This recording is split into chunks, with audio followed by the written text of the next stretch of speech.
Just imagine कि आप school में 8th क्लास के स्टूडेंट हो और 8th क्लास में आप अभी अभी पहुंचे हो। आप अपनी क्लास में सबसे लास्ट में आते हो।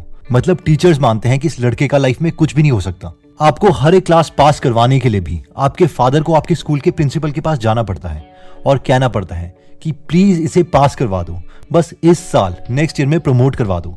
अब आप मुझे ये बताओ कि आप इस पोजीशन पर अपने को फेलियर मानोगे या नहीं, क्योंकि रियल डेटा तो यही है कि आप अभी तक क्लास में अच्छे से पास भी नहीं हुए हो।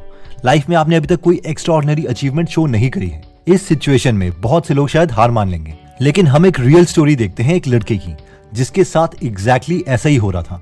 बट 8th क्लास के पहले सेमेस्टर में उसके साथ कुछ डिफरेंट हो गया। उनके एक स्कूल के टीचर ने हॉल में ही सारे क्वेश्चंस के आंसर उसे दे दिए। इन शॉर्ट उसे चीटिंग करवा दी, जिसकी वजह से वो क्लास में लास्ट पोजीशन के बजाय 3rd आ गया। और जैसे ही ऐसा हुआ, सारे के सारे टीचर्स और बाकी स्टूडेंट्स इस लड़के को बहुत ही रिस्पेक्ट भरी नजरों से देखने लग गए। इसे लोगों का प्यार मिलने लग गया, पेरेंट्स का, अपने टीचर्स का प्यार मिलने लग गया। तो इस लड़के को लगा, ओह मुझे इस बार भी एग्जाम्स में अच्छा ही करना है। तो इसने अपने घर वालों से पैसे लिए और जहां पर पेपर्स प्रिंट होते थे उनके पास चला गया और कहा कि मुझे क्वेश्चन पेपर्स मिल सकते हैं क्या। तो उस प्रिंटर वाले ने इस लड़के से कहा, चले जाओ यहाँ से, वरना तुम्हारी कंप्लेन हम प्रिंसिपल के पास करवा देंगे। बट इस लड़के को लगा कि अगर अब मैंने एग्जाम में अच्छा नहीं किया तो सब दोबारा से मुझे यूजलेस समझने लग जाएंगे, और ये ऐसा नहीं चाहता था। इसीलिए इसने स्टडी करना स्टार्ट कर दिया और जिंदगी में पहली बार अपनी मेहनत से 5th आया। इसे लगा कि ये कुछ भी कर सकता है और इसने मेहनत करनी स्टार्ट कर दी, क्योंकि जब जब ये मेहनत करता था लोग इसे रिस्पेक्ट भरी नजरों से देखते थे। इस लड़के ने इतनी मेहनत कर ली कि इसकी सिलेक्शन IIT दिल्ली में हो गई। IITs में भी ये टॉप में नहीं आता था, बट बॉटम 10% में आता था। अब आप में से बहुत लोग सोच रहे होंगे कि यार वाह, ये तो काफी अच्छा रहा लाइफ में, बट अभी ये क्या कर रहा है। तो एक्चुअल में ये स्टोरी है दीपिंदर गोयल की। शायद आपने इनका नाम ना सुना हो, लेकिन इनकी $9.5 बिलियन की कंपनी जोमेटो का नाम जरूर सुना होगा। Yes, Deepinder Goyal was a failure till 8th। तो इस स्टोरी से हमारी लर्निंग ये है कि anyone can do it, the question is what makes you do it. यानी कर कोई भी सकता है, लेकिन सवाल ये है कि हमें खुद में कोई ऐसी मोटिवेशन ढूंढनी है ताकि हम खुद से काम करवा सके। हो सकता है कि दीपक की तरह हमें भी रिस्पेक्ट ही चाहिए हो। नेक्स्ट पॉइंट कहता है कि don't drain your energy. Last हफ्ते अमेरिकन स्केटर नेथन चैन ने 2022 के ओलंपिक्स में गोल्ड मेडल जीता और सबके फेवरेट बन गए। इस 4 मिनट की फ्री स्केट परफॉर्मेंस में इन्होंने 5 क्वाड्रपल जंप्स की, जो कि बहुत ही मुश्किल है क्योंकि जंप्स आइस स्केट्स को पहन के होती है। एनीवेज, बहुत से लोगों ने इनके हैबिट्स के बारे में जानना स्टार्ट कर दिया कि ये क्या क्या करते हैं, लेकिन किसी ने भी ये नहीं पूछा कि ये क्या नहीं करते थे। क्या आपको पता है कि 2020 के ओलंपिक्स में चैन अपना मोबाइल साथ नहीं लेके आए थे ताकि उनकी ब्रेन एनर्जी खत्म ना हो, बल्कि फोन की जगह ये साथ में गिटार लेके आए थे। चैन ने कहा कि फोन में हमेशा मुझे सोशल मीडिया की पोस्ट देखने की क्यूरियोसिटी होती है, जिससे सारी एनर्जी ड्रेन हो जाती है। ऑब्वियसली हम में से सारे एथलीट्स तो है नहीं, लेकिन फिर भी चैन से हम लेसन सीख सकते हैं कि छोटी चमकती स्क्रीन ही हमारी लाइफ नहीं है और इसकी वजह से हम अपना पूरा पोटेंशियल अचीव नहीं कर सकते। इन शॉर्ट लर्निंग ये है कि we have to stay focused, और किसी भी चीज की प्रिपरेशन के दौरान ये सोशल मीडिया तो बंद करना ही पड़ेगा। नेक्स्ट प्रिंसिपल कहता है कि to learn you have to teach. ये है मोनीश पबराय का यूट्यूब चैनल। सवाल ये आता है कि he is a millionaire investor, इन्होंने यूट्यूब चैनल क्यों खोला हुआ है? क्या इन्हें यूट्यूब के एड से पैसे चाहिए या फिर कोई स्पॉन्सर चाहिए जिनके प्रोडक्ट से प्रमोट कर सके? ऑब्वियसली इनका टाइम इतना वैल्यूएबल है कि ना ही इन्हें यूट्यूब की एड से और ना ही कोई स्पॉन्सर की इनकम से इन्हें कुछ फायदा होने वाला है। मुनीश कहते हैं कि the best way to learn is to teach, यानी अगर खुद कुछ सीखना है तो पढ़ाना स्टार्ट कर दो। और यही रीजन है कि इन्होंने यूट्यूब चैनल खोल दिया है। और इवन बेस्ट यूनिवर्सिटीज में भी इसी रीजन की वजह से ये लेक्चर्स देते हैं, क्योंकि अगर इन्हें कोई लेक्चर देना है तो इन्हें अपने थॉट्स को वेल ऑर्गेनाइज करना पड़ेगा। और यही इस पॉइंट का लेसन है कि अगर हम कोई भी अच्छी बुक उठा लें, चाहे वो कैल न्यूपोर्ट की book how to become straight A student हो या फिर बारबरा ओकले की book a mind for numbers हो, इन सब में इसी कॉन्सेप्ट को अलग अलग तरीके से एक्सप्लेन किया गया है। कई लोग इसे एक्टिव रिकॉल बोलते हैं, यानी कोई भी कॉन्सेप्ट पढ़ने के बाद स्लो मोशन में फुल सेंटेंसेस में बुक बंद करके उस कॉन्सेप्ट को एक्सप्लेन कर दो। कई लोग इसे टीच टू लर्न मेथड बोलते हैं, लेकिन कुछ भी नया सीखने की यही बेस्ट टेक्निक है। चाहे आप मोनीश पबराय की तरह बेस्ट इन्वेस्टर बनना चाहते हो या फिर कैल न्यूपोर्ट की तरह MIT जैसे कॉलेज से PhD करना चाहते हो। नेक्स्ट अमेजिंग प्रिंसिपल आता है कि focus is for 5 minutes and not for hours. Policy बाजार के CEO यशीश दहिया कहते हैं कि बेशक मैंने IIT IIM क्लियर किया है और आयरन मैन रेस भी जीती है, और आप सब ये सोच रहे होंगे कि यार ये तो बहुत ही फोकस इंसान है, तभी तो इतनी सारी बड़ी चीजें अचीव कर पाया।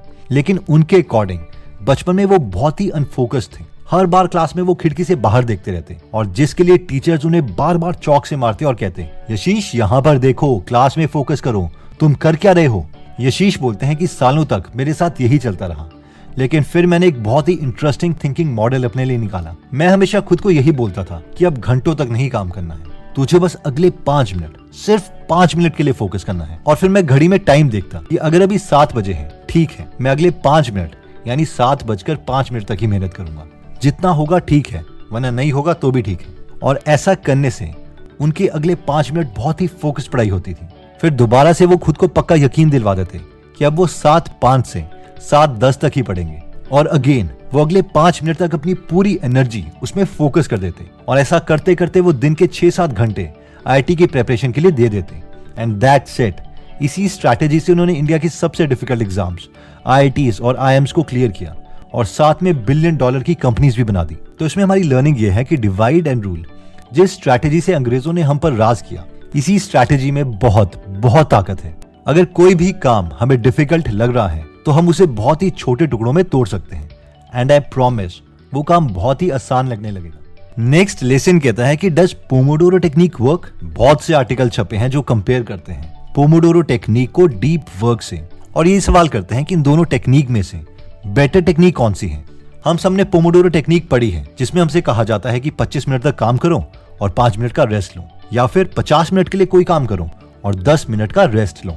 जबकि डीप वर्क हमें 4 तरीके बताता है और कहता है कि इनमें से कोई भी एक ऑप्शन चुन लो, जिनमें से फर्स्ट मेथड है मोनेस्टिक अप्रोच, यानी जब तक पूरा टारगेट ना अचीव हो जाए हम कुछ और लाइफ में करेंगे ही नहीं, चाहे इसके लिए 2 साल लगे या 4 साल। सेकंड है बाय मॉडल अप्रोच, हर रोज 4 से 6 घंटे अपना मोबाइल बंद करके काम करो और उसके बाद एंजॉय करो फुल ऑन। नेक्स्ट है रिदमिक अप्रोच। एक तरह से ये पोमोडोरो टेक्निक की तरह ही है कि 90 मिनट्स के लिए यानी 1.5 घंटे तक फुल फोकस स्टेट में काम करो और फिर 20-25 मिनट का रेस्ट लो। और चौथी टेक्निक जो डीप वर्क हमें बताती है वो है जर्नलिस्टिक अप्रोच। ये उन लोगों के लिए है जो बहुत ही बिजी लोग हैं, जिन्हें बिल्कुल भी फ्री टाइम नहीं मिलता। तो अब सवाल ये है कि ये लोग कैसे मेहनत करें, ये लोग अपने गोल तक कैसे पहुंचे। ये टेक्निक कहती है कि बीच बीच में अगर इनके पास सिर्फ 15 मिनट भी हैं तो उन्हें भी ये यूटिलाइज कर सकते हैं। इसका एक एग्जाम्पल है कि अगर इन्हें कुछ भी स्टडी करना है या कोई कोर्स या लेक्चर देखना है तो उनके स्क्रीनशॉट या वो कोर्सेज अपने मोबाइल में सेव करके रखेंगे और जब भी इन्हें 10 या 15 मिनट फ्री मिले ये उन्हें देख लेंगे, ताकि बॉल कीप्स ऑन मूविंग। अगर हम ध्यान से इन सब ऑप्शंस को देखें इंक्लूडिंग पोमोडोरो टेक्निक, तो ये सब सेम ही है, बस सिर्फ डिफरेंस टाइम का ही है कि कितने कितने टाइम तक हम एब्सोल्यूट फोकस्ड स्टेट में काम करेंगे और कितने टाइम हम ब्रेक लेंगे। बट आई हैव सीन कि हम में से कई लोग इसे कुछ ज्यादा ही सीरियसली ले लेते हैं कि 25 मिनट के बाद भी अगर हमारी कंसंट्रेशन बन रही है तो वो ब्रेक ले लेंगे, या फिर ऐसे ऐसे क्वेश्चंस पूछेंगे कि 5 मिनट की ब्रेक में करना क्या है। ये कोई मैथ्स का फॉर्मूला नहीं है कि इसे एग्जैक्टली हमें फॉलो करना है। It is just a piece of advice कि अगर हम थक गए हैं तो कुछ टाइम के बाद हम ब्रेक ले सकते हैं, और अपने लर्निंग टाइम को इंक्रीज करने के लिए हमें पूरा थकने से पहले ही ब्रेक ले लेनी चाहिए। अगर पूरा एग्जॉस्ट हो जाएंगे तो हम कम टाइम ही काम कर पाएंगे।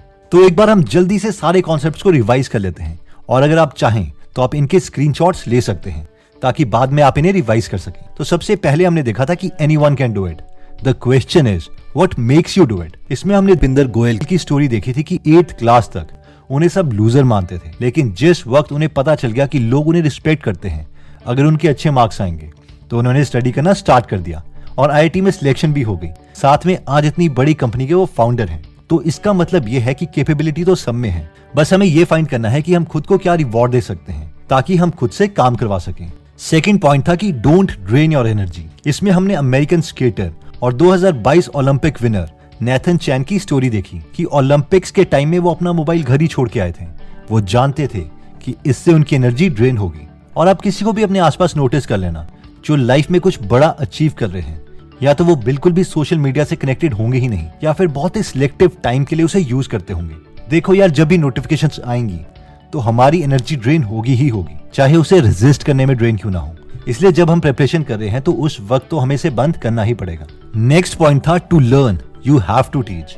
इसमें हमने देखा था कि मोनीश पब्राय जैसे मास्टर इन्वेस्टर्स इस प्रिंसिपल पर इतना विश्वास करते हैं कि सिर्फ इस प्रिंसिपल को फॉलो करने के लिए उन्होंने अपना यूट्यूब चैनल भी खोल दिया है, क्योंकि वो जानते हैं कि किसी को 10% नॉलेज देने के लिए भी उन्हें 100% प्रिपरेशन करनी पड़ेगी। ये भी बहुत अच्छा हैक है खुद से मेहनत करवाने का। नेक्स्ट पॉइंट है कि focus is for 5 minutes and not for hours. इसमें हमने पॉलिसी बाजार यशेश दहिया की स्टोरी देखी थी कि कैसे पहले उनका भी फोकस नहीं बनता था और इसीलिए क्लास में भी उनके टीचर्स उन्हें चौक फेंकते थे, बट उन्होंने खुद से काम करवाने के लिए एक नई ट्रिक का सहारा लिया और वो ये थे कि उन्होंने डिसाइड किया कि वो अगले 5 मिनट के लिए खूब मेहनत करेंगे, फोकस्ड वे में स्टडी करेंगे और ऐसे ही 5-5 मिनट करते करते वो रोज 6 से 7 घंटे निकाल लेते थे और इसी स्ट्रैटेजी से उन्होंने IITs और IIM जैसे मुश्किल एग्जाम्स को क्रैक किया। नेक्स्ट पॉइंट कहता है कि does Pomodoro technique actually works? तो इसका आंसर हमने देखा था कि यस भी और नो भी। यस इसलिए है कि अपनी परफॉर्मेंस बढ़ाने के लिए हमें ब्रेक लेना ही पड़ेगा। अगर पूरे थक के हम ब्रेक लेंगे तो ज्यादा आउटपुट नहीं दे पाएंगे, लेकिन क्या एग्जैक्टली 25 मिनट या 50 मिनट के बाद ही ब्रेक लेना है? तो ये कोई मैथ्स का फॉर्मूला नहीं है। इसे हम खुद के माइंड और बॉडी को देख के समझ सकते हैं और उसके अकॉर्डिंग ब्रेक ले सकते हैं। अगर आप खुद को स्टडी के टाइम में या कुछ बड़े गोल अचीव करने की जर्नी तक मोटिवेट रखना चाहते हैं तो आपको हम एक बेस्ट फ्रेंड देना चाहेंगे और वो है गीगल एप्लीकेशन, जहां पर हिंदी में बेस्ट मोटिवेशनल बुक समरीज हैं, जो ना ही सिर्फ आपको बेस्ट हैक सिखाएगी पर साथ ही में कभी भी औरों की तरह नेगेटिव वर्ड्स नहीं बोलेगी।